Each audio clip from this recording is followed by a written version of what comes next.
The quest for security, and the stalling vendor. I am again inspired by Mr. _Cartographer, whose most recent post gave me a small flashback.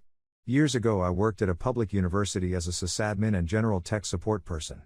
Our department had been trying to set up our own student computer lab for a while, but budget and space requirements had forced postponements over and over.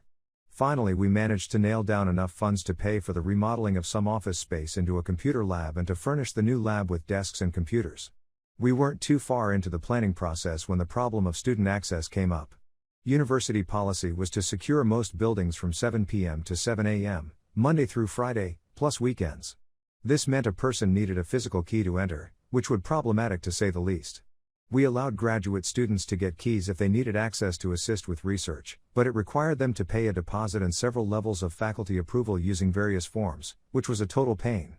Students were supposed to turn in keys when they left to get their deposit back, but often they skipped this step, so the number of missing keys grew over time. Providing access for our entire student group would require hundreds of keys, instead of the 10 to 15 we managed for grad students.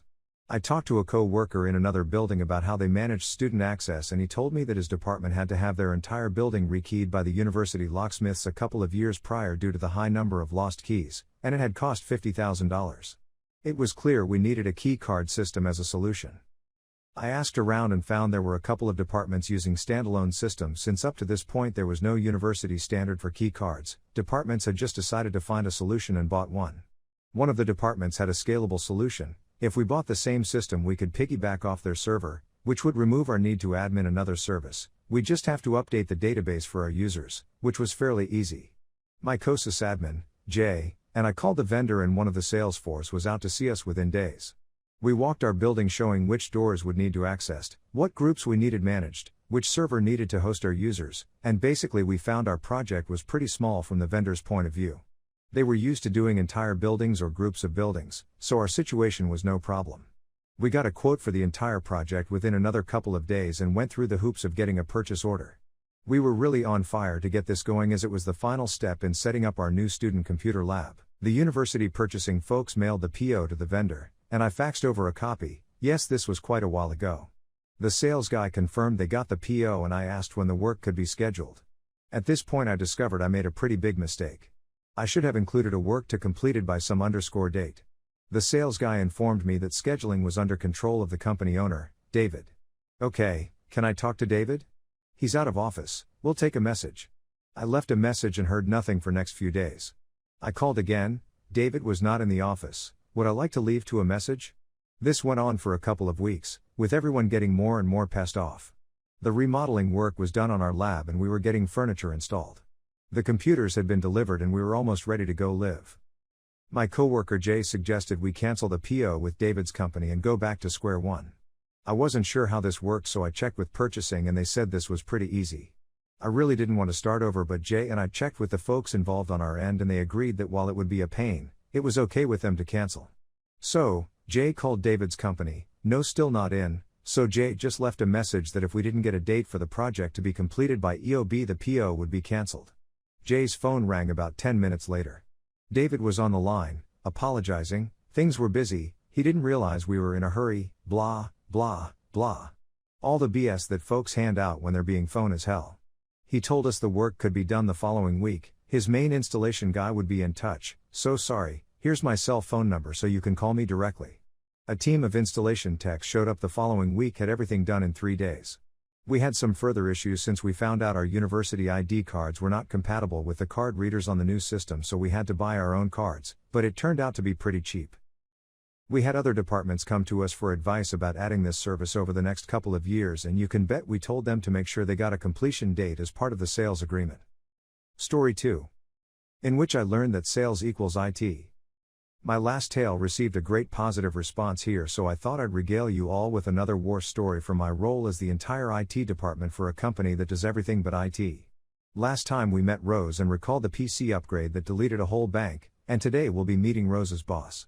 Rose's boss. What to say of the man? Picture a Cadillac Escalade with all the chrome, cutting you off in traffic with golf bags in the back and no blinker. This guy is the man driving it.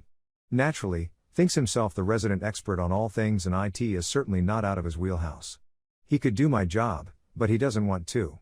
I exist as a matter of convenience in his mind, not necessity. Cast, $me, no recommendation 8630 himself, in the flesh. Certified IT adventurer. John, Rose's boss. We'll call him John because he looks like a John. The quintessential salesman, he'd look right at home, cigar in mouth, standing outside a used car lot in 1962. Think mid-50s, rotund, bald, perpetually single, and with a level of entitlement that would disgust King Midas himself. Son of the original owners of the company and the manager of the sales department.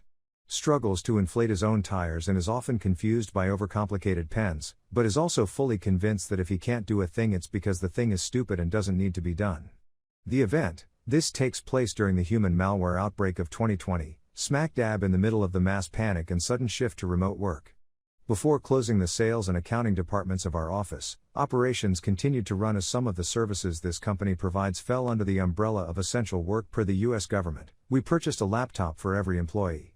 I took one, created an admin account and a limited user account, set up some quick troubleshooting tools, Read, Team Viewer, imaged the drive and deployed it to all of them, yay sameness, tagged them into inventory and issued one to everyone that would be working from home along with a VoIP phone and a goodie bag of cables and miscellany.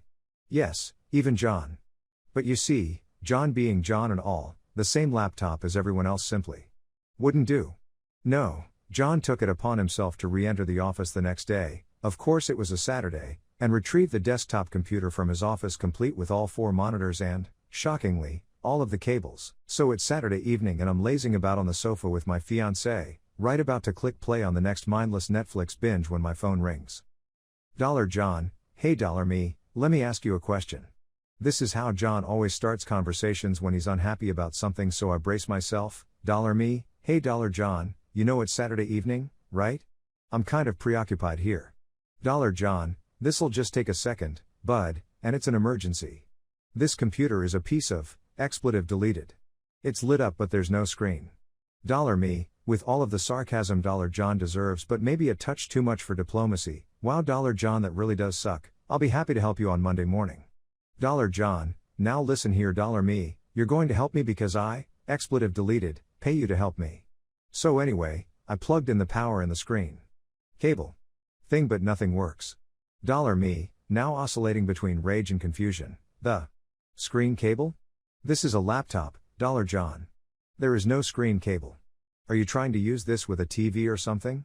John, oh, no, I don't use, expletive deleted, little toys like those, I need a real computer. So I went and got mine. And all the screens. Very proud of himself indeed, me, face in palm, knowing full well I have to make this work or I'll never be able to rescue a shred of my Saturday evening. Great. Lovely. Okay.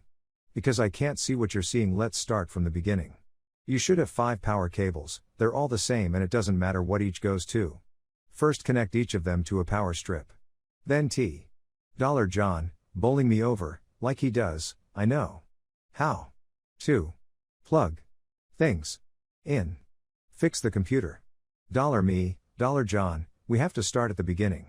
Remember the printer incident? That is a tale I will share another day, but John did remember the printer incident and my point was made. John, find me, 5 power cables, plugged into a power strip. Other ends plugged into 4 monitors and the computer tower. Power strip is on. Good on him for checking this.